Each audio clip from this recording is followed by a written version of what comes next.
বন্ধুরা, হিংসা এমন একটি খারাপ জিনিস যার মনে একবার হিংসা জন্মালে সে মারাত্মক একটি ক্ষতি করে দেয়। বাবা মায়ের একমাত্র সন্তান অভি জমি জমা বিক্রি করে ধার দেনা করে 18 লক্ষ টাকা খরচ করে এক বুক স্বপ্ন নিয়ে গিয়েছিলেন মাদারীপুরের তরুণ সাগরমালা অভি। কিন্তু সেই স্বপ্ন আজ পরিণত হয়েছে দুঃস্বপ্নে। ব্যাগ ভর্তি টুকরো মরদেহ হয়ে লাশ ফেরার অপেক্ষায়। প্রায় 2.5 বছর আগে লিবিয়া হয়ে ইতালিতে পাড়ি জমান অভি একমাত্র ছেলেকে হারিয়ে নির্বাক বাবা মা, শোকে স্তব্ধ পুরো গ্রাম।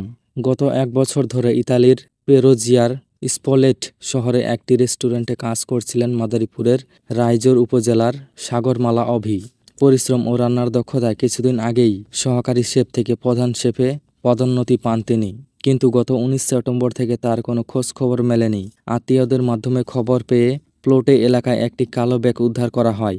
সেখানে 26 টুকরো অবস্থায় তার মরদেহ উদ্ধার করে পুলিশ। পরদিন এই খবর দেশে পৌঁছালে কান্নায় ভেঙে পড়েন পরিবার। তদন্তের দাবি, পদোন্নতির প্রতি হিংসা থেকেই আগের ইউক্রেনীয় শেফ এই হত্যাকাণ্ড ঘটিয়েছে।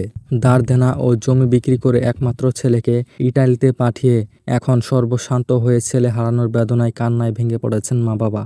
এখন ছেলের মরদেহ দেশে ফেরানো এবং ন্যায় বিচারের আশায়। এই নির্মম হত্যাকাণ্ডের ঘটনায় ইউক্রেনি শেফ সহ 2 জনকে গ্রেপ্তার করেছে ইতালিয়ান পুলিশ। মাদারীপুরের রাজু উপজেলা নির্বাহী কর্মকর্তা মোহাম্মদ মাহফুজুল হক জানান, নিহতের পরিবারের পক্ষ থেকে লিখিত অভিযোগ পেলে পররাষ্ট্র মন্ত্রণালয়ের মাধ্যমে মরদেহ দেশে ফিরিয়ে আনা ও ন্যায় বিচারের জন্য সব ধরনের পদক্ষেপ গ্রহণ করা হবে।